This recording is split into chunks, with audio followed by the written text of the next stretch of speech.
We came down from Darwin with the dust in our veins. We drove across the Nullarbor, driven by change. There were convoys from Melbourne and busloads from Cairns, where we camped at Wodonga and fueled up at Pheasant's Nest. And there were tears of hope singing through our liberated eyes as we scrawled freedom forever across our government's lives. As we scrawled freedom forever across all our government's lives. And we didn't come to start a war, and we didn't come to hate. Instead we came to remind you that we were still your mates. And we didn't come to start a war, and we didn't come to hate. Instead we came to remind you that it was not too late.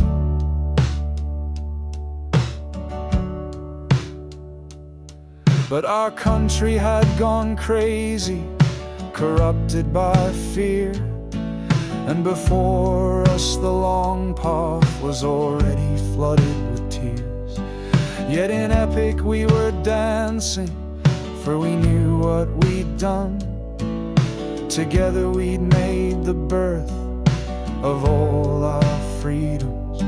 And this new cry for liberty were the smiles in our hugs, as the cops haunted our periphery like tyranny's new thugs. But for one night in Canberra we knew we were aglow, and our luminance was shining like a beacon of hope. And we didn't come to start a war, and we didn't come to hate. Instead we came to remind you that we were still your mates. And we didn't come to start a war, and we didn't come to hate. Instead we came to remind you that it was not too late.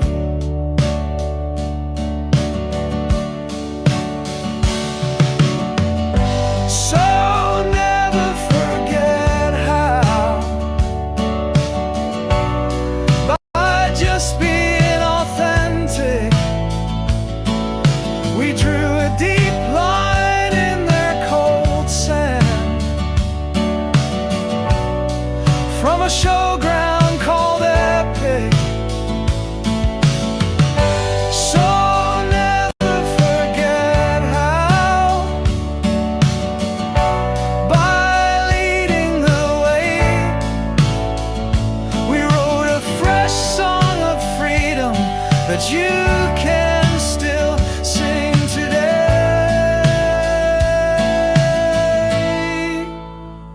So sing like you've never sung before. Sing now like your soul's found its wings. Sing out like an echo through our time, until our grandchildren are born humming our lines. Until our grandchildren are born in the freedom's warm and glorious light. Until our grandchildren are born in the freedom's warm and glorious light.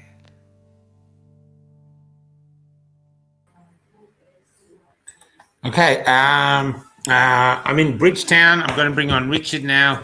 We're not been able to stream to a few pages, so I'll keep trying. So look around and you'll find them.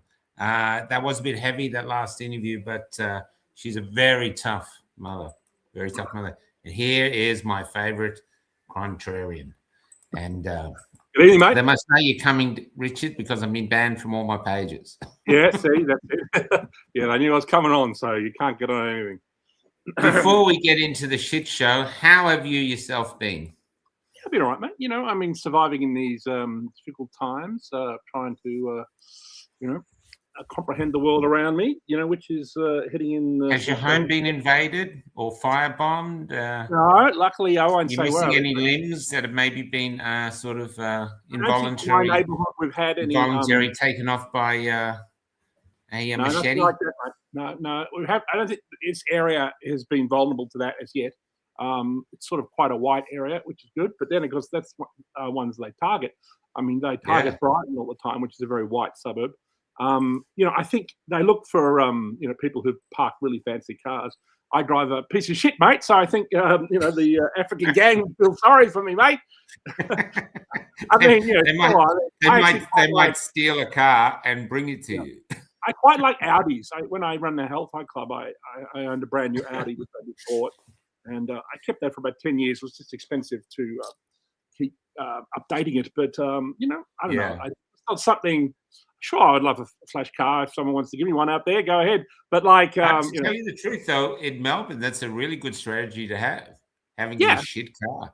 They're going to feel sorry for me. They're not going to come. They're probably, the Africans will be like, "Well, leave them alone, that poor guy." Yeah, can you imagine the stress you had if you had an expensive car? Where you're leaving it? Is anyone stealing it, scratching it? Your car. Yeah, mine. I think I can name him. His name is John Bastoni. He had his house broken into by this gang and stole. He's got 3 daughters and a wife. They were upstairs asleep. They broke in downstairs. They stole the keys to his, Mercedes, and then came back like an hour or 2 later and stole his actual other car. And he only had one of his cars insured, which was not the Mercedes, right? And they came back for the other car an hour later. The confidence, insurance had gone up from something like, I don't know, $1,200 to like $2,000 a year, and it's because obviously it's happening all the time at the moment, with these lovely cars. Do you remember in Maroon? Do you remember the big guy that played 379? He's actually a barrister, but he played the tradie. He's in Q, and he had a home invasion, and they were brutal. And he's a big guy. Friends of Sam Newman. Powerful guy. It didn't matter. A couple of football friends of Sam Newman have had problems. I can't remember the name of the actual guy. Someone had a problem around South Melbourne, Port Melbourne area. Sam had these people on who are from security service, people in Brighton and that areas are paying for private security, which is like nightclub bouncers that can be on your doorstep in 20 minutes or not 20 minutes, 2 minutes. This is obviously, a huge problem. And, it's just part of this kind of nightmare world. I don't know how we've ended up here. I mean, essentially humanity should be, moving forward together to the stars, launching rockets and, colonizing Mars and setting up bases on the moon, doing all this cosmic stuff. And yet we're tied down with a bunch of dopey immigrants who are breaking into houses or raping people over in the UK, or you know what I mean, or shooting up Bondi, or you know what I mean. Well, did you see the other day someone said, and I thought it was a really good comment, why aren't we importing South African farmers at the same rate? They're all under duress. They're all being slaughtered over there. So they deserve asylum. Some white South Africans have come here, but the government doesn't support that because the agenda is white genocide. And I mean, I know. At this stage now where you can't deny that it's happening because all. Oh yeah, I'm with you, Richard. I'm with you. There is an attack on white people. Spoke about it. I mean, he's quite mainstream in a way. Yeah, absolutely. It's happening. And I'm a proud white man. I'm a proud white man. I come from a long white heritage. I'm not going to be ashamed of my heritage. My father's 100% Welsh. He had his DNA done. Who's 100% anything? 100% Welsh. Actually, white people that have brought essentially not only prosperity to Western countries, but the prosperity that there is around the globe. You know what I mean? It's white people that have done this. So in a sense, all the ethnic minorities on the planet, of course, we are a minority, of course, but they all should. We are the minority. They should really support white people because we are the only thing standing in the way of an absolute dystopian nightmare world, and that's why we're under attack. By the way, that's why because this agenda that's been growing since the end of World War II. It first appeared in the years just after World War II. Obviously, it's been going on before it, but you began to see it in movies and stuff. Like people had a feeling something was wrong. Things like film noir, just a dark tone. people felt after World War II that, obviously the winners had done a lot of bad things, which of course is true.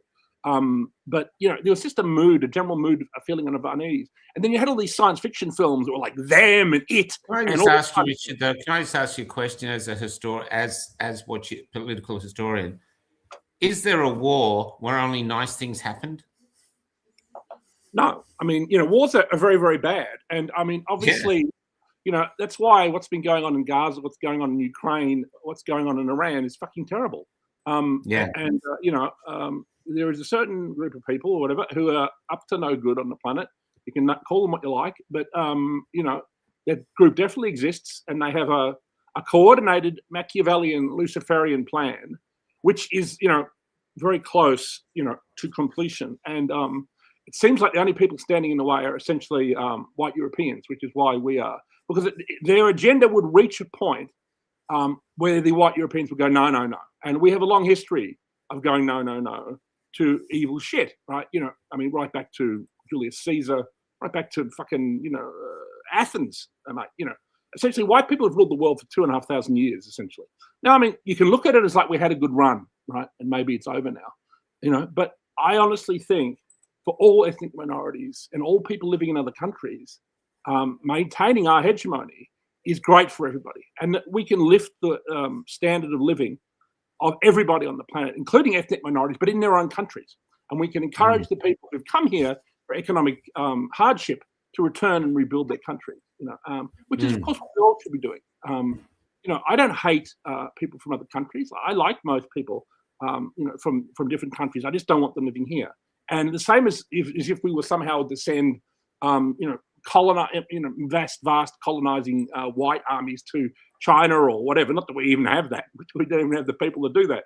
But say we did, we wouldn't, I wouldn't support that, because I think the different cultures around the world, are beautiful and interesting, and they all don't have to be like us. But it's this globalist, it's the globalist and the Zionist agenda, which is, like left and right. It's like a yin and yang kind of thing. And, essentially we live in a world that's entirely fake. Everything is a lie. Yeah. Everything. And now with AI, that's on steroids. Yeah. We live inside a world that is entirely fake. You have. We don't know what to believe anymore, Richard. Nick Fuentes was telling people to vote Democrat. That's ridiculous. Sure, he has problems with Trump in the sense that, like, Trump is not far right enough. I can agree with that. But you don't say vote Democrat. That's obviously a stupid thing to do. Someone has got to him, somehow.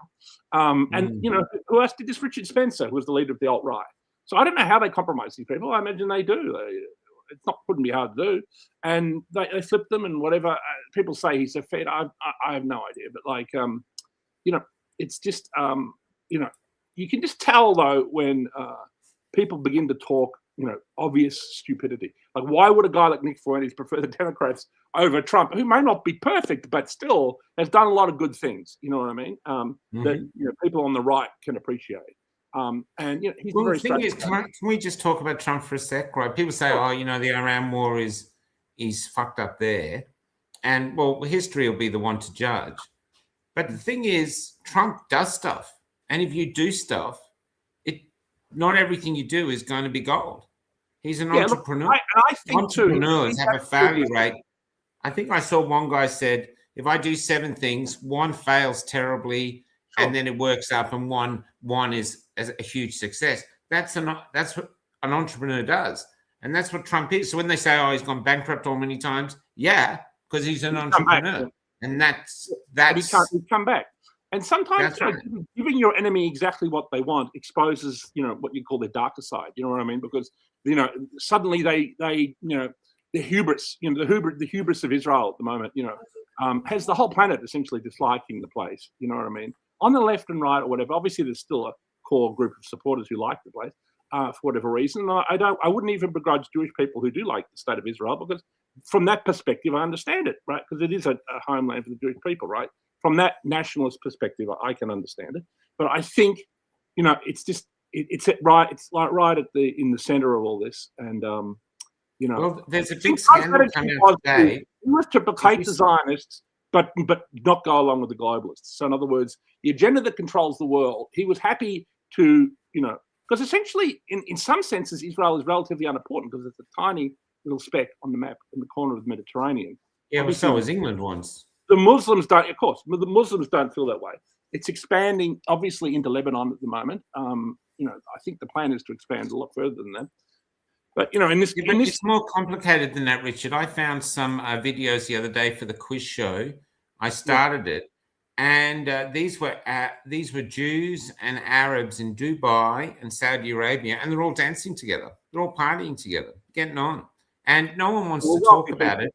But Egypt has a locked border, absolutely sealed border that will not accept Palestinians, even though they've been under duress, even though they're fellow Muslims. About the mass Muslim migration that's come to Europe is why didn't these people go to other Muslim countries? Because Muslim countries won't take them. Hang on, do you think Muslim countries don't have enough money? They have the world's oil. They have more money. They have enough money. They just don't take them. And I know, but see, that tells you it's an agenda, right? Because they could step in and they could even take the Palestinians. They could say, okay, look, things are bad. Come and live with us for a while, and then we'll sort it out and whatever, right? But they don't want to do that, So, we're much space Saudi Arabia has, where both sides are unpleasant, because I don't particularly like the Muslim side any more than I like the Israeli side. They're both fucked. And, it's like, Muslim immigration to the West is disastrous. We're on the brink. One thing about why I don't bother talking about Israel-Palestine much is all my life they've been fighting. All my life. And it's like living in a street. But it's like living in the street next to a dysfunctional family that's always arguing. After 60 years, I don't give a fuck who's right or who's wrong. I just wish you'd fuck off and take your shit out of my life, because it's got nothing to do with me, but your shit is coming over my fence in my garden and my life's been disturbed. I don't even know what you're fighting about. Because these people, I don't even care. Just these people are the why don't you just seal up the whole country with a border? Kill all yourselves until there's only one left. And if it's a Muslim or a Jew, we'll go, congratulations, you win. Let's move on. Because there's obviously no way through talking or reasonable action you guys can interact with each other. You just want to kill each other. So why don't you just get on with it and leave the rest of the fucking world alone? Obviously, that's how I feel. I don't care. My attitude has always been to disengage. We've tried everything. Look, not to necessarily hate either side, but to go, okay, well, you feel this way. It's not hate. It's just over. Fight it out. But we're not giving you any more money. We're not helping you militarily. No, not giving you any more money. No more peace talks. No more this. Just go away. The rumors of the Samson option that Israel has its nukes aimed at us, as well as obviously Iran and other places, and that if their country is destroyed, the rumor is that many of our major capitals go with it. Which, of course, I don't think they would ever do that. But it's a threat. You know what I mean? And this is the thing. It's a kind of it's a sign of weakness, really, that you have to threaten people, and it's also a sign of weakness that you have to set up an operation like Epstein, that involves the rape of children by global elites. This is just a level of desperation you have to resort. Don't you think, though, that do you think Plantair has taken over?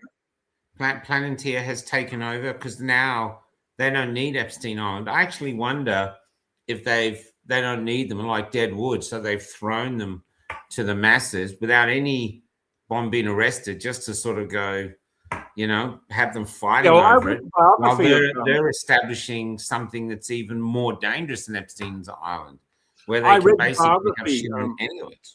I read the biography of the Jewish guy who runs that, and it's really worth reading. He's a very strange character. He's often seen in videos like jumping around like he's on, I don't know. Yeah, he's a weird guy. He's very, very weird. And he's pals with Zelensky. He snuck into Ukraine around the beginning of the Ukraine war, and he was worried about that because he knew that his technology was going to kill a lot of Russians. And he thought if Russia were to know where his car was, they'd blow up the road, blow up the whole fucking forest around him, right? Which I'm sure they could do. And of course, so he was very, very nervous going in to see Zelensky apparently, because Russia obviously could take someone out in those what's it called, no man's lands between countries and everything. But obviously, what's happening in Ukraine is really, really terrible. They're running out of actual Ukrainians to feed into the meat grinder, which amounts to essentially the genocide of Ukrainian people. Ukrainian people are beautiful Christian, white Christian people who have been genocided before by actually the same people in the 1930s in an event called the Holodomor, which they were not allowed to talk about. You can't talk about that either. But that was by Jewish Bolsheviks and obviously Stalin in collaboration with Stalin.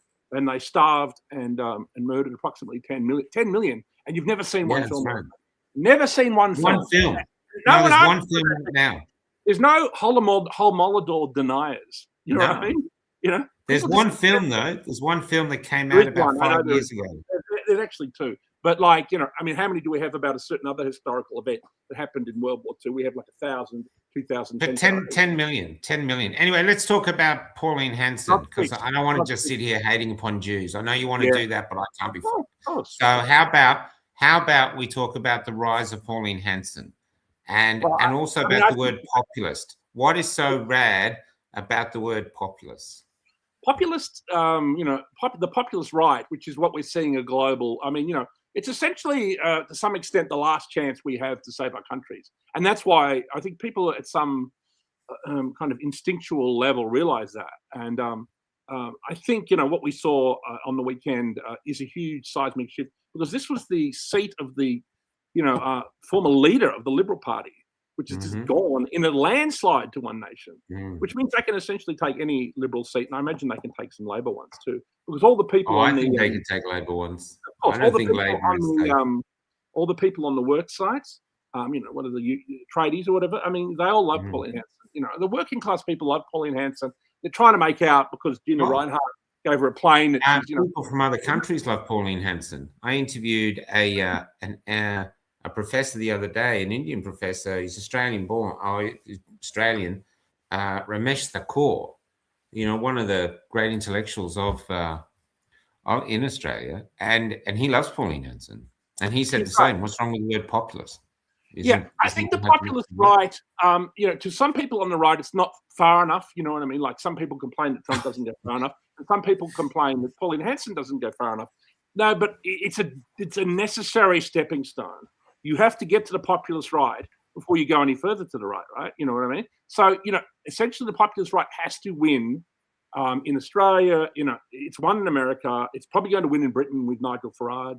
And looks like it's taking many, European countries. Italy. Essentially, we need to throw off this globalist Argentina. class. Yeah, we need to throw off this globalist class, and that is the part of Trump's agenda that he does seem to, have at least tried. I mean, it's not as if it's easy to get rid of these people. I mean, essentially, it's the professional bureaucrat class. It's the people who are not elected. You know, it's the apparatus behind government. You know what I mean? Yeah. And you know, I don't even think they're bad people. You know, I met a banker the other day. He came up. We were staying at this caravan park, and there was some cyclists there, and they were very rich. And this guy had fallen off his bike, and he was a banker. He came up. He wanted to talk about something else, but I was more interested in his banking. I asked him if he was a teller. He said no, higher. And his view was completely different from ours. As far as he's concerned, nothing's wrong with the country. Everything's fine. And that all I'm doing is interviewing the disgruntled 1%, he said. That basically 99% of Australians are perfectly happy with everything that's going. Well, I did make him pause when I brought up a few things, and it was really interesting. Eventually, he walked off. And I never got angry, I never yelled. I was just asking him these questions. Yeah, but there are many people for which the current system kind of works for them in the sense that they're that's what he said. He said, I've been very lucky. I have all their white friends. Okay, you know, the country's full of immigrants and everything, but they don't really hang out at their house every night of the week. Can I just say one more thing, Richard? Sorry, because I don't mind you doing most of the talking, but just say this one thing. I asked him, and if anyone's working in a bank, listen to this. I asked him, do you think bank workers are in danger of being replaced by AI? And he said, of course. He said, it's generally, we're just dealing with numbers, and AI is perfect for that. So, so if you're working in a bank, you are the horse in the first industrial revolution. Your days are gone. So I don't think you should go to work and just be really nice, hoping that if you're really nice, you'll keep your job. It's numbers, and yours is up. I'm a fan of the June novels by Frank Herbert, which are possibly up there with Lord of the Rings as the greatest works of fantasy science fiction. There were 6 Dune novels written by Frank Herbert. In those Have you read books, all of them? I've read 5 actually. I haven't read the last one, which I should do. In the book, there is an event called the Butlerian Jihad, which is where there were thinking machines, there were AI, and then humanity had to rise up against it. Otherwise, Wow. the human race was going to be destroyed. So Okay, the Dune novels are set after the Butlerian Jihad, like it's happened. Wow. And thinking machines are banned. So there are human people who train their minds like abacuses, or they're called mentats. Yeah. And they are like human computers. And there's So a couple they of actually banned them. They literally hunted them down in a 100-year war called the Butlerian I Jihad. can see that happening here. I've seen videos from America. They've got these robots. The leader of the AI faction food. ended up taking itself to some planet far, far away where they couldn't get to it, and they had to hunt it down and destroy it. And only then, the threat. And there is rumors that the AI threat still exists in the universe. It's just hiding in like a ghost. outer rims. They're great novels because they're all about politics, and they're all about huge amount of vision, and they're all about issues that are facing us all now. And they're But well have you worth. seen those videos from America? One is the driverless taxis, which are screwing up everything. One of them, there was a shootout. The police were actually in a shootout shooting some armed guy, and the taxi drove inside the shootout and dropped the guy right next to the armored man. So that was funny as hell. There was another one of a fire engine had to wait because this little Uber Eats delivery robot was just didn't care. I like Elon Musk, but I don't know how. I just want to say this: 2 secs, almost finished. It's not much. The other thing we're seeing, though, is people attacking the Uber Eat delivery robots, kicking them over, attacking them. And what they're all saying is, you're taking my job. So I can see that the battle is starting small, but this battle is big. Watching humans placidly go into extinction. That's the beginning of the Butlerian Jihad right there. I mean, that is literally what is That's going to happen, man. In the Dune novels. And, people like Sam Altman, who's creating this thing, these people are fucking evil. If you just Google up, he's involved in all kinds of fucking evil stuff. Like he's horrible. Murdered someone, and he raped his sister. I mean, it's unbelievable. When she was a kid, I mean, how can someone like that be the person behind AI? And the media doesn't say anything. Unbelievable. This whole class of global elite, and it occupies a kind of rarefied state above governments, above what we can change politically, and that's why it's dangerous, because no matter who we vote in, even maybe Trump or Pauline Hanson or whatever, these people remain in place. And then you have people like Bill Gates who are taking ticks and somehow genetically modifying them or something, so that you get bitten by this tick and you can't eat meat, because obviously they want people to eat the bugs, right? People, they're dropping boxes off them. Have you seen the American boxes full of thousands of ticks? When you screen test it, when you take it to an audience, you take it to a group of people and go, now, will you eat the bugs? And they've all said, fucking no, right? You know what I mean? So, I mean, it's just, and this is just happening. I mean, it's not happening every single where, but like the very fact that it's happening, it's mind-boggling. You know what I mean? It's a crime against humanity. Would you consider, Richard, that this is not human? That most species would not do this to their own species? Because we haven't been like, say, how they're making girls infertile. There's infertility right around the world. Infertility. There's no doubt that the AI in the past, though, they didn't make girls infertile. They stole them. They raped them. They got them pregnant, and they brought them back to their country because women were seen as, ways to bring in the new generation. I know it's horrible, but that's how it worked. You didn't hear about the Vikings turning up in England and killing all the women and having beers with the men. No, they got rid of all the men and they raped all the women and took some of them back. This is all the refugees that have been sent to Europe. Now we're here, African men. You know what I mean? But now we're here making all these girls infertile. We're destroying the environment with the fire ants. We're just spreading poison all around Brisbane. It doesn't make sense. I don't fully buy your stuff about love. I mean, obviously, I understand the importance of love and all that. But we have to hate the people behind this. We have to hate, Bill Gates and his ticks or whatever. I mean, this is anti-human. We have to hate AI. We have to bring it down. And I think hate is a very powerful emotion, because if you look at history, that's how, we white people have stood up and said, you know what, fuck this. Here comes fuck this. Here comes, the Spanish Inquisition. Fuck this. Here comes the Roman Empire. Fuck this. Here comes ancient Greece. You know what I mean? Like, that's when we do these things and we make these changes. And I know that's why they are nervous about Trump and Pauline Hanson and Nigel Farage. Well, there's ways to control them to some extent. They are symbolic of something they can't control, and that's why they don't like. But you don't have to hate. Say this Aboriginal guy. I'm finding say you this Aboriginal guy. And everything. Say this Aboriginal guy that just raped and killed this young woman. If he was up for, they needed someone to pull the lever to hang him. I'd put my hand up, and I wouldn't be for hate. Bring back, I'd put my hand up. I really would. He has to go. I don't care what's happened to him. I put him on Netflix, and I'd charge a subscription, mate. It'd be very popular. I'll tell you that much. It would be he has to go. He does not deserve to live, and I don't care if he's been raped all his life. He took a 5-year-old little girl and did that. He does not deserve to live. I don't care. I love the justice system of a place like Singapore. It kills you, or beats you in submission, and then well, that's it. And homelessness is not allowed. They put you in the place.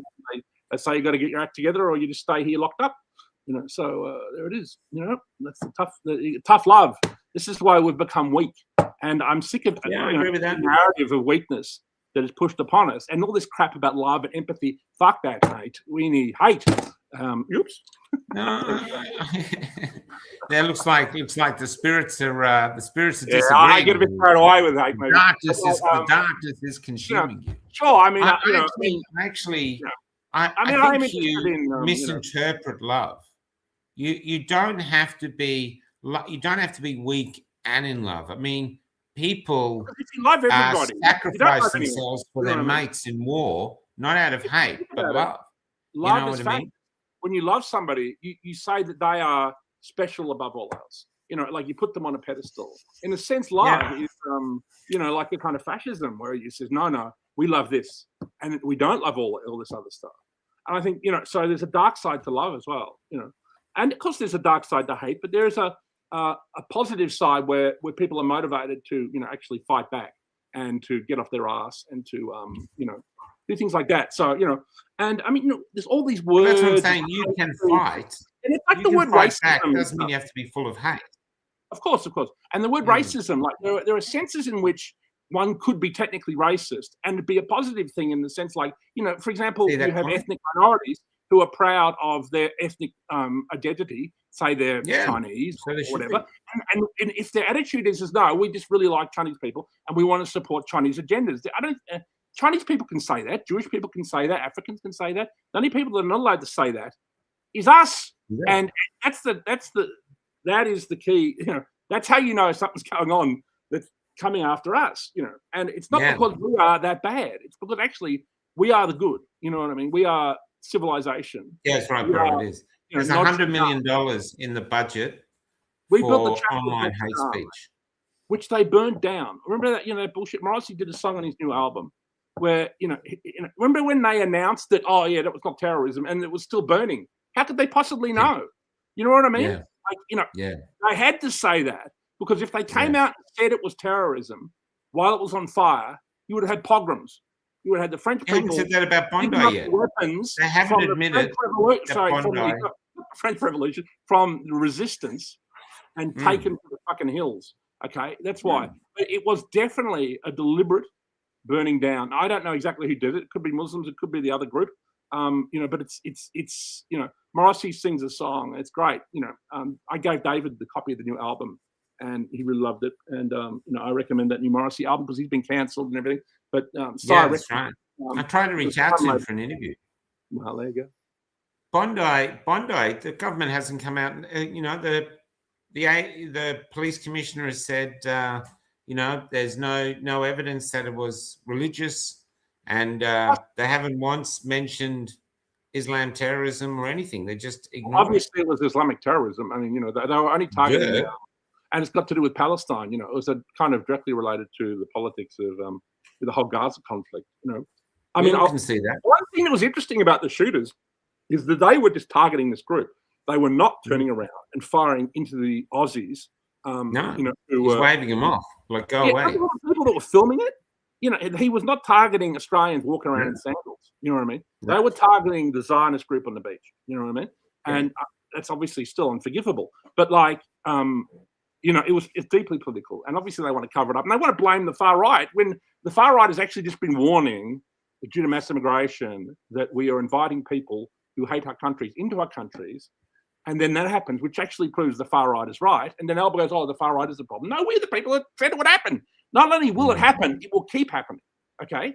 It's going to happen so often that, and this is even why hasn't it happened like that? Because the groups that come here definitely, I don't know what percentage, but there would be a percentage of them that are terrorists or cells or whatever. Why haven't more of them attacked?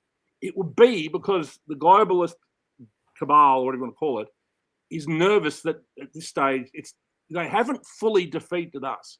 You know what I mean? That there's still enough of us to do a Napoleon. You know what I mean? Remember in the chaos of the French Revolution and the terror and all that shit?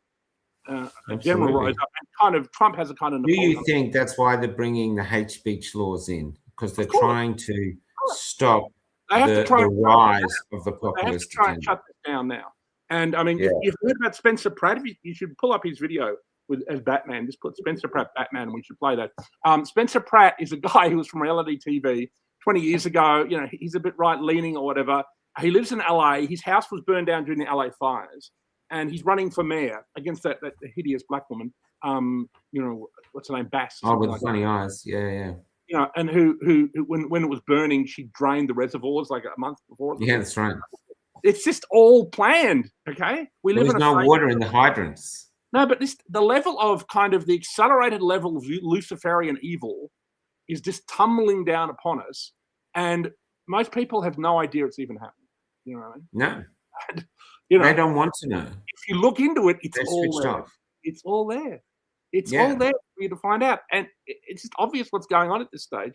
And this is why. But I do think at some kind of instinctual level, people are waking up to this, and that's why Pauline Hanson. And I mean. People need to. There should be a coalition between the Liberals and One Nation for a start, and so at least they can, because they will probably between them have enough seats to win. And Labor's got, I mean, it's just been. Albo is just so weak. You know what I mean? Like, he is. Let's talk. Can we talk about Albanese for a second? Sure. Why is such? I mean, he comes across as pathetic. Yeah, he lies like crazy, and he doesn't lie grandly with this grandeur that Trump does, when he just shrugs it off. Yeah, he goes to a Muslim. He goes to a mosque, to try and prove multiculturalism works, and half the audience want to kill him, quite literally. You know what I mean? And there's enough of them there that if they really wanted to do it, he wouldn't leave the building alive. Okay, yes. So and it was on his face. He knew. So, I know he's terrified. And then he said, "Oh no, I was fine." What kind of leader is that? You invite these people and you say they're our friends, and they want to kill you when you visit their fucking mosque. You know what I mean? So I'm no fucking. Well, he went to Bondi, and the Jews booed him. He went to the rugby, ran on the field, pissed, and the rugby fans booed him, and then he goes to the mosque, and the mosque booed him. So. There's literally. I know you think I'm very negative on the whole Jewish thing, but there are actually a lot of good Jewish people, and there are a lot of, we might talk about bad things they've been connected to. There are many, many good things that they've been connected to in arts and in creativity and in science and blah blah blah blah blah that are not bad. So there are many good things as well. So it's a yin and yang. Are you earning your $7,000 now? Yeah, that's right. Is that what you're doing? Yeah. You're hoping to get my house I would for actually take it if they want to offer it to me. So everyone out there is, either you watching, I'm available. Let's talk. But anyway, I mean, I wouldn't blame someone for taking that. There's a few influencers locally, who seem to they seem to be getting funding from somewhere. I don't know who's behind it. Big money. I won't name it. I mean, Topher Field, it was just on Carl Stefanovic, which was great. I really like Topher. I even quite like Topher's great. To some extent. I mean, he's got an unlikable quality. Obviously, I don't like everything about his politics. I don't begrudge him for being pro-Israel because he is an Israeli, right? I mean, that's his and he's doing really well. You know, he's getting really good numbers. He seems to have bought Rukshan. Okay. I mean, Rukshan, Yeah. you know, he's a nice bloke. I've never really met him, but Yeah. I've seen him around. No, Rukshan's a great bloke. Yep, there you go. Yeah. Yeah, These no, people, Rukshan's you don't need everybody to I've met agree. Avi. Avi interviewed me once in a street. I think I met Avi about three or four times. He's look, he's good at what he does. He's got a big gorilla behind him, and he's there to poke the bear, and he pokes the bear. He's really good at it. Yeah. You know, it's he's right about Islam. You know, and the only thing is Islam is right about Israel. So it's just, you know, they're both right. And that's the thing. See, to me, you've got to look at what do you want? Do you want to burn the world down? Not any of them. Let's put it that way. We don't want any of them. You know what I mean? We want to build a country not around those agendas. I don't mean the people. I mean those agendas. You know, the Zion and the Palestine thing. We don't want anything to fucking do with it. You know what I mean? No, we want to disconnect. Because once you get the hate to that level, you can't fix it. You can't cure it. No. It's gone too far. I mean, they ended Northern Ireland. But there's not enough blood in Israel and Palestine that's going to slake their thirst. It just ain't going to happen. Remember in the late 90s when the IRA disarmed, and essentially the conflict that had existed for all of my life, up until I was about 30, it basically finished. I mean, you know, so the IRA laid down their arms, and what happened within 10 years after that? Then they decided to import Africans. They fought the British, people who look almost identical to them.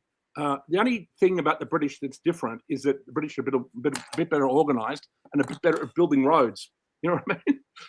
Did you hear what Keir Starmer did? What's he to the Irish? He removed the protections for the English soldiers that were fighting in Northern Ireland, so they can be arrested now. And apparently, the generals in the English army are just furious. So there's, I mean, I love the Irish people. Well, let's talk about it. Have you been following that? What do you think about Keir Starmer? Because he's taken a huge hit. Well, obviously, Restore with the Reform Party. Election. I mean, you know, obviously, Nigel Farage's Restore Party over there is essentially like One Nation here. You know what I mean? And it looks like they will win the next general election. Because I think the British at this stage realise that this is it. You know, if they don't do something now, it's over and done. You know, because already I think basically if he doesn't get in, it's civil war.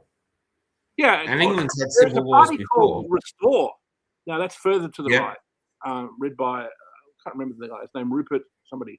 Yeah, I've seen him. Yeah, Rupert, whatever his name is, and he wants to get rid of them. He wants to kick millions out. Yeah, that's what we should be doing. That we're at that stage. We just need to say, I'm sorry, thank you for playing. And you know what? Just sending someone home doesn't actually hurt anybody.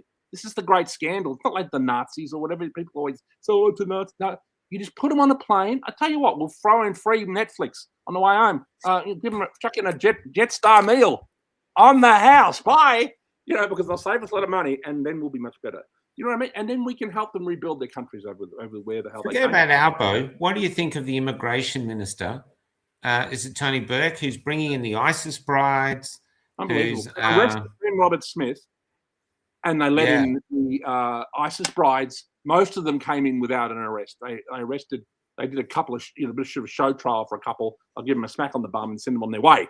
You know what I mean? And they were human trafficking, chopping off heads. And Ben Robert Smith was just over there doing his job, which was fighting the war in Afghanistan.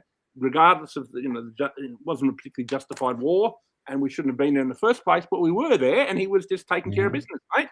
And that's all there is to it. And you're certainly not going to believe the testimony. I'm with you. Yeah. This is not a Germany versus English war where we got Hugo Boss uniforms and English uniforms, and so they can see each other.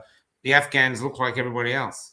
It's like Vietnam. These are dirty, horrible wars. You could never tell who was Taliban, Mujahideen, or whatever. No, these are terrible, horrible wars. And they're terrible, horrible countries. You know what I mean?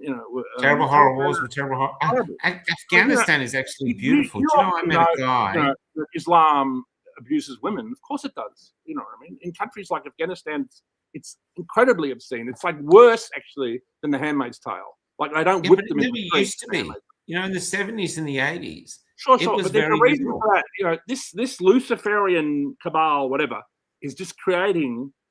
It's like a snowball of um, negative energy. Oh, Rupert Lowe of Rupert Reform, Lowe, there not he the is. Yeah, School of he's great. Reform. I love Yeah. Rupert Lowe. Thanks, Yeah, Cody. there But we look, go. what's really interesting, no one talks about this, but you had Iran and you had Egypt and you had Afghanistan, and they were very liberal. The women were going to universities. They didn't have to wear hijabs. They wore mini skirts. They look, and they're gorgeous looking women. I'm sorry, they're a gorgeous looking race. Even the Iran war. And the Iranian things. And now suddenly here they are. And if you go back to the BBC, they had huge protests where the women were refusing to wear the hijab when they said you're going to have to wear the hijab in Iran. And then the men bring out guns and they start killing people to force it. So Iran was really forced into subjugation through the barrel of a gun. Iran elected a guy called Mossadegh, who was a left-wing kind of Arab nationalist, who wanted to nationalize the oil there, which is say, we're sitting on one of the largest oil supplies in the world. I'm going to give the money to the people, which is actually something people on the right should be doing. I mean, I like Gina Ryan. I don't mind that she's wealthy, but we need to put a tax on our resources so that we're making money. You know what I mean? Like, every Australian person should be getting a piece of all the resources we have. I think every Australian would be a millionaire if you were to do that, because they did it in Norway, and every Norwegian. They do it in Botswana. Yeah. Botswana has diamonds, and Botswana they buy you a house when you're 21. If you want to study, say you're Richard, they would have said, "Oh, look, this little white guy, this little albino Botswanan. Let me talk. That little albino Botswanan is very clever. Where do you want to go, Richard Mugabe? Where do you want to go? We're going to send you wherever you want to go because we think." And they do that for the betterment of their own culture. This is Botswana. Africa is very interesting. Sadly, it's just been, it was essentially run by European countries, and sure, some of that was bad what they were doing down there. But I went to Uganda. When I was there, all the Ugandan people were like, "Well, we miss the British because the British would pay us." They wouldn't pay us exactly a British wage, but they might pay us half, which is still a lot of money in Uganda, right? So what happened was they kicked out the colonialist white people, and then they replaced it with people from Wall Street bankers who just rape and pillage, and you know what I mean, like come in, steal the fucking resources and fuck off, and then they put a military dictator in. There are obviously a few shades of that. You had Gaddafi for a while, who was trying to unite the Africans. That's one of the reasons they wanted to get rid of him. You had South Africa, which was doing well until they got rid of apartheid, because it was run by white people, ladies and gentlemen. You know what I mean? And if anything, what Africa needs is white people to run it. Now, we don't need to steal everything. We could just say, look, we'll run the joint for you for 10% of your gross national product. Right? We'll run it. It will give you courts. We'll have law and order. We'll do all that. We'll just take 10% and let's give, 80% to the people, and let's give 10% to the bankers. Because right now, the bankers are taking 90%. The dictator gets, 9%, and the people are getting 1%. So, this is, we are the people of the French Revolution, mate. We're the people that invented liberty. We invent democracy. We invented just about everything that's good on this planet. There's a black intellectual called Frank something. I've reached out to him several times. I've reached out to him to try and get him on. He says exactly what you're saying. He's African. And he says... Why do you think Kanye West says? He says there's no roads, there's no this, everything's falling apart because people think black people can't do what white people do in their own country. That's what he says. Or whatever. He called himself a black skinhead, but or a black Nazi. What did he mean by that? He was actually trying to say, the fact that white people have run things is actually a good thing. And I'm saying that as a black person that I support white people. He wasn't saying he disliked. No, he was obvious. He said look at black people. He really likes black people. And if you really like black people, you will support white people because we will make everything good.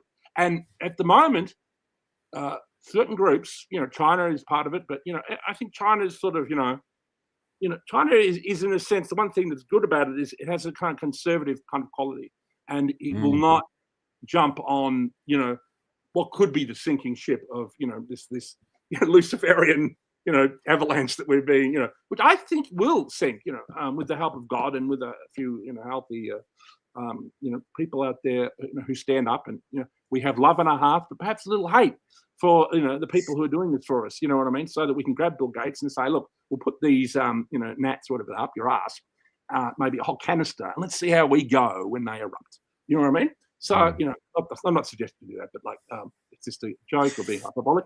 But you know what I mean? You could chuck him in jail for being part of the whole COVID thing. I don't need to talk about that on this show. Well, look, to be honest, Richard, the fact that Fauci is still walking around free talks to how much corrupt power there is. There is no way in a just world that Fauci could be free. Trump. I don't know if Trump's caught up with Fauci. It would not surprise me if he's had. He's certainly caught up with Bill Gates. There are certain, there are many people, and the whole thing with, you don't want to harp on about the Epstein files, but that whole situation is, smells. Well, we're not equal. Well, let's talk about equality. We're not equal. I mean, someone who's stacking shelves at Coles, no offense to them, might be the only job you can get. You might like the job. You are never going to have as much power as Bill Gates. But I've never been a supporter of equality. I've been a supporter of difference. There is no equality.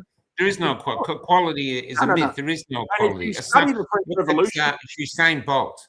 I mean, I could exercise. I could have spent 60 years practicing sprinting, and I'm never going to get within sight of him. It just ain't going to happen. There's no such thing as equality. No, there really isn't. We all come in different things. We might try. There's fairness. I think fairness is different from equality. I think that the progressive left. I'm not saying everything the progressive left did was bad. There are some things that it did that were good, but it just took it to a kind of nth degree that actually became self-destructive to left-wing ideas themselves. It was basically when woke arose, when Occupy Wall Street went under, and then woke arose. That was around 2010 to around 2014, just before Trump. That was when the left became incredibly toxic, and the left has almost been self-sabotaging ever since. Yeah, and I met a guy who was at those things in New York. He said, "I don't do protests anymore because he was so disillusioned by the 1%, by the 99%. He thought he said we really felt at first we were going to change the world." And it just all collapsed.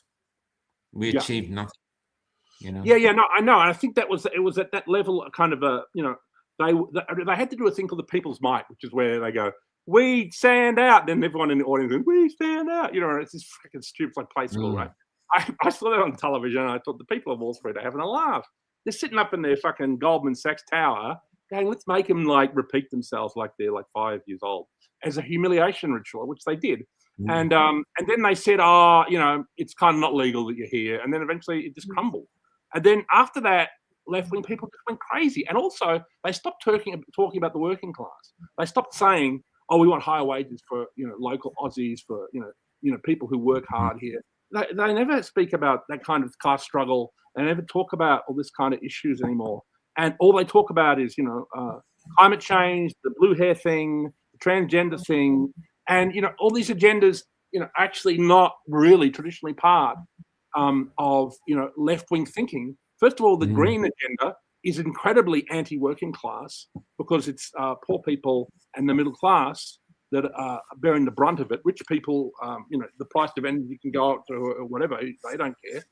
So, you know what I mean? It's the little people that suffer. And it's, like someone's nan can't have the heater on in winter.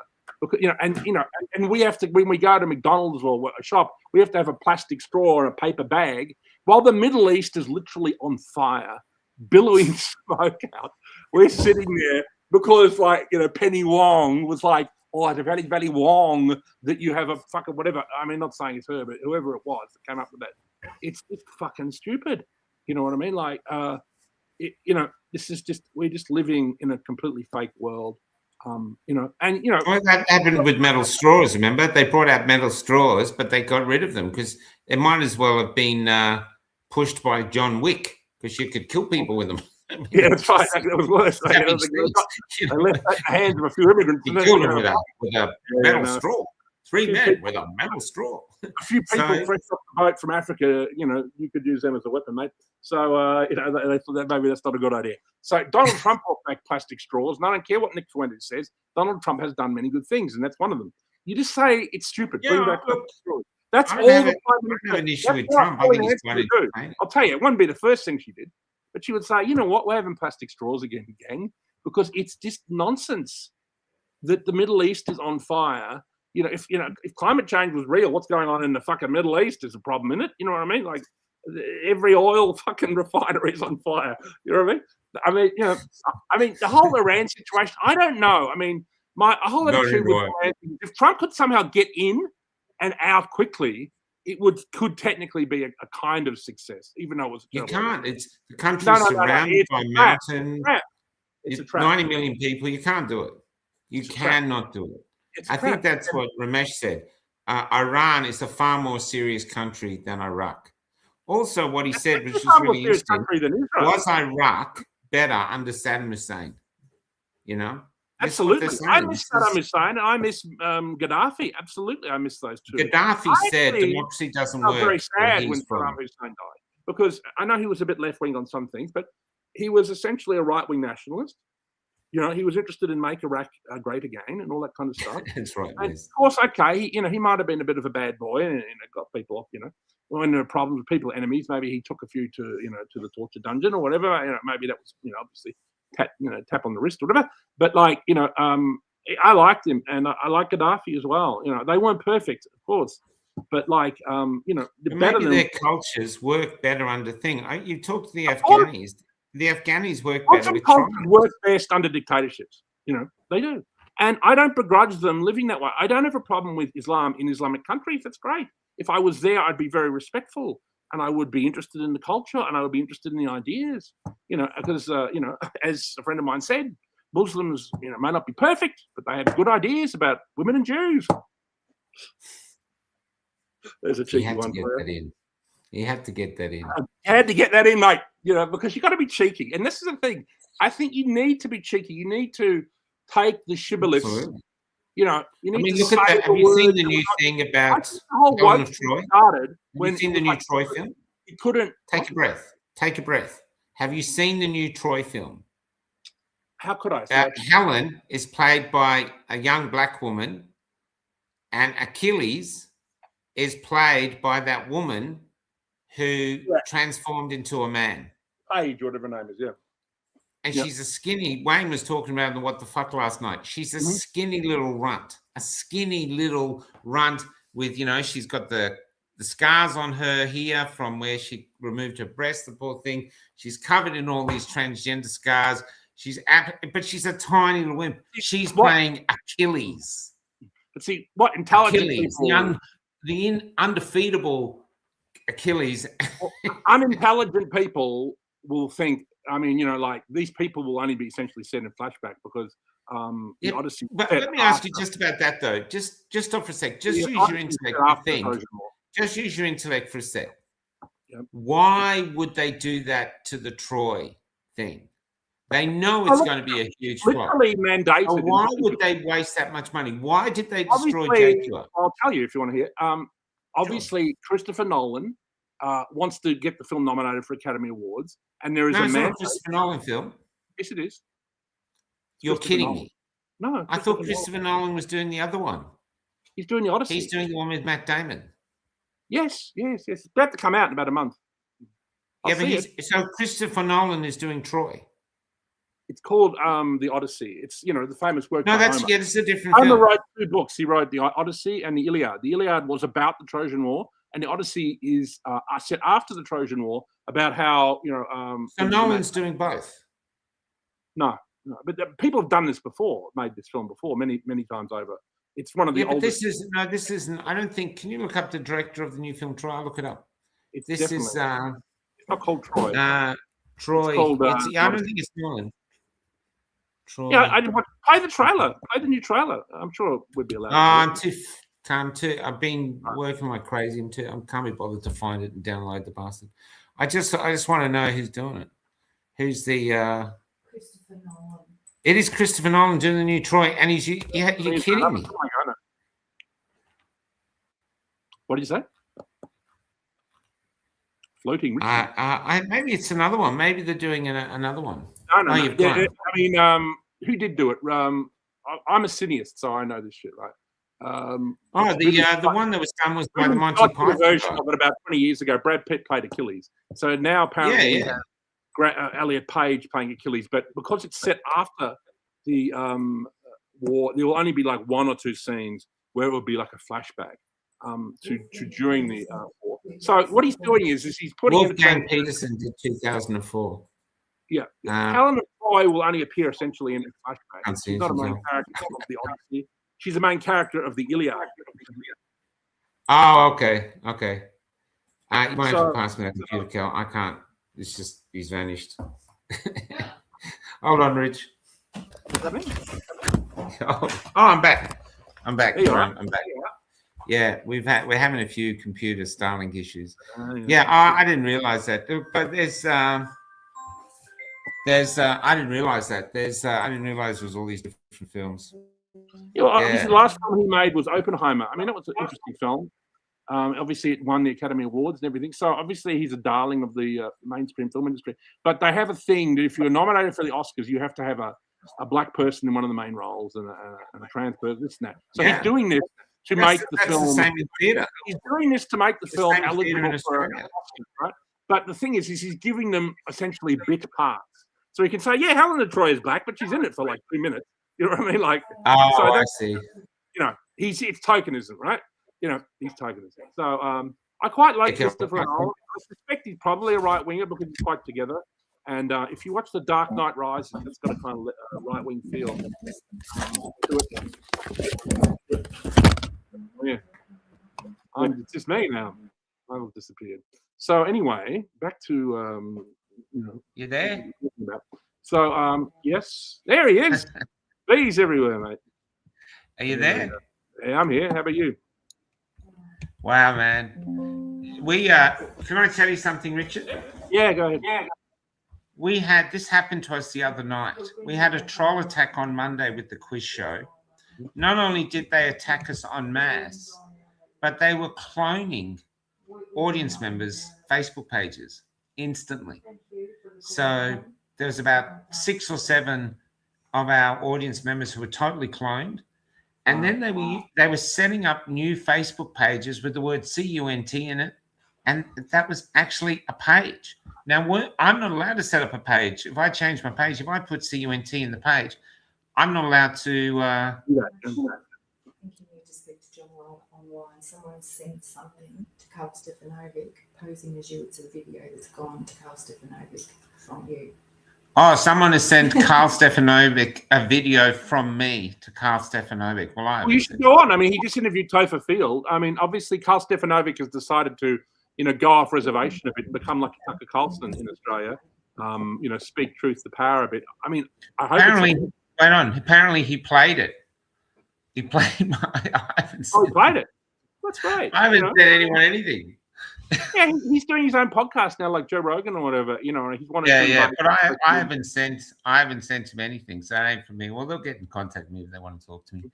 But I haven't sent anyone anything. Carl's done this, and he seems like a nice guy, and he seems like a true Aussie. And well, he's got to reach people that we can't reach. I've had so many people going, "Have you seen him? He interviewed Jared Rennick." Yep. I've interviewed Jared. You can't do it, babe. It's all dead. You can't interview. I've interviewed Jared Rennick, and people I know won't watch my interview because we're anti-vaxxers or whatever. So Carl can reach them. This is the beauty. That's right. Correct. He can reach people because we've got this. Well, that's why I've been enjoying, being part of Sam's show over the last 2.5 years because, obviously he has a kind of large celebrity and, like that's he gets the beauty of Sam. His legacy with when all those people like figure, even though he's a rebel. There are a few mainstream Aussie rebels out there, and it's great that we have those few that we have left. Because but they were rebels before. Sam was always a rebel. Sam was always a rebel, yeah. But no, I love him. He's a great guy, fascinating chap. Once you get to know him. Yeah. He's this. Yeah. Very interesting person. And there it is. Yeah. Amazing. Yeah. Yeah, it's an interesting thing. Trolls are getting desperate. Yeah. Anyway, I just want to finish. Yeah. They were attacking us like crazy. They were changing, but instantly. It had to be AI, and it was like a wolf. Yeah, it must have been and that they were vile on a level we've never seen, like just absolutely vile. And bang, bang, bang, bang. No one knew who was what. So next time we're going to a webinar that you have to put your email in to get in. But interesting, because just to finish, I'm a minor voice now. You know, there's other podcasters that have left me for dead. I'm just this novel thing that's from the COVID era. So I'm of no threat to any institution or anyone. So why would they spend so much time attacking me for doing a quiz show? Just take it as a compliment that they do, mate. You know what I mean? Because obviously they think you are more of a threat than maybe you are. You know what I mean? But and that's at least a complimentary. You know what I mean? When you upset the right people, because there's a new biography of Tucker Carlson. No, they didn't kill me. Hated by all the right people. You should remember, when you're hated by all the right people, that you may be doing something right. You know what I mean? Yeah, maybe. Maybe. There you go.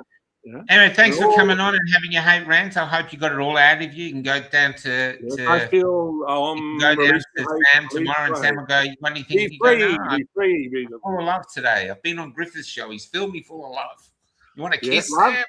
It's yin and yang, like in, you know, love and hate, like the writing on the hands in the film Master Hunter by Robert Mitchum. Thank you very much. Good to talk to you, Michael. Always a pleasure. You're a legend. Glad to see you still rocking it. Yeah, man, we're over here in WA. It's still going, man. We're still here. You ever come back to Victoria, or you kind of avoid us there? No. We are. We will be giving some plans later, but we're not doing them now. But we will be giving some plans.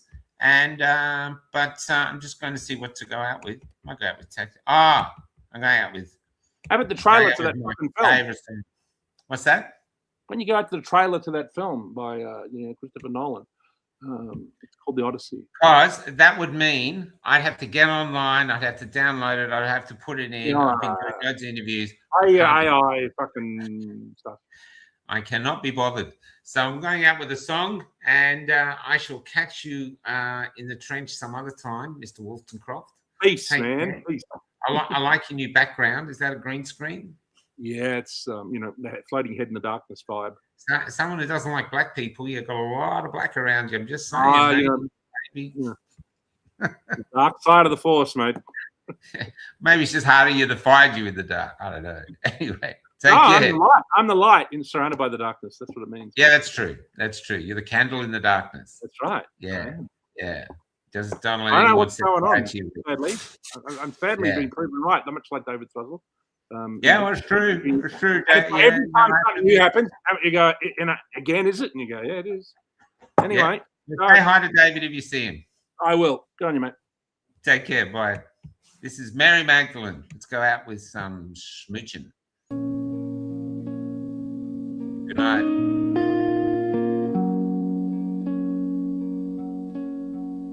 I wanted to find a lover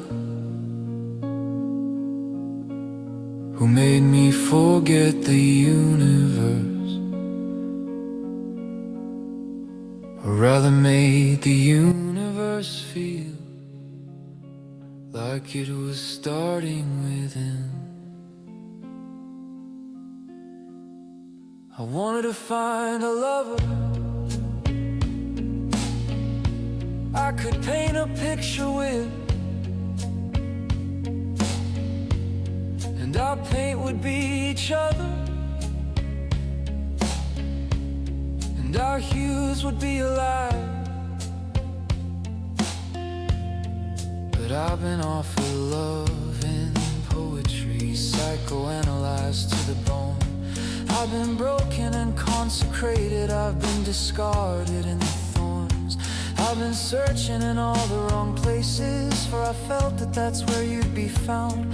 Or am I the one that's reaching like a weed, escaping the ground? And if I find you, will the universe fall away?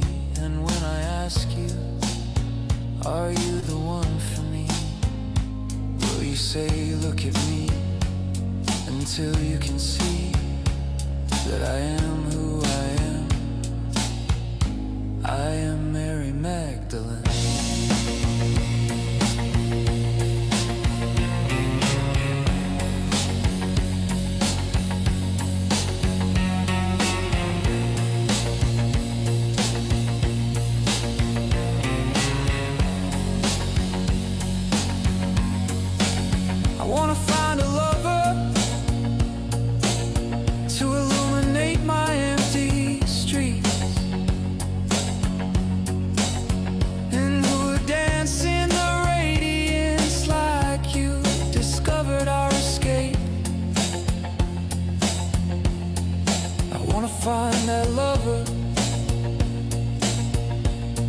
is out there looking for me. For surely there has to be. Surely there has to be. I wanna find a lover. That's why I'm falling into you. 'Cause you, it seems, are falling just as deeply into me. 'Cause you, it seems, are falling just as deeply into me. Have you noticed? The universe is gone, I can feel it in our joints, struggling to begin. And when I ask you, are you the one for me? Look at me, you'll say. Look at me until you can see that I am who I am.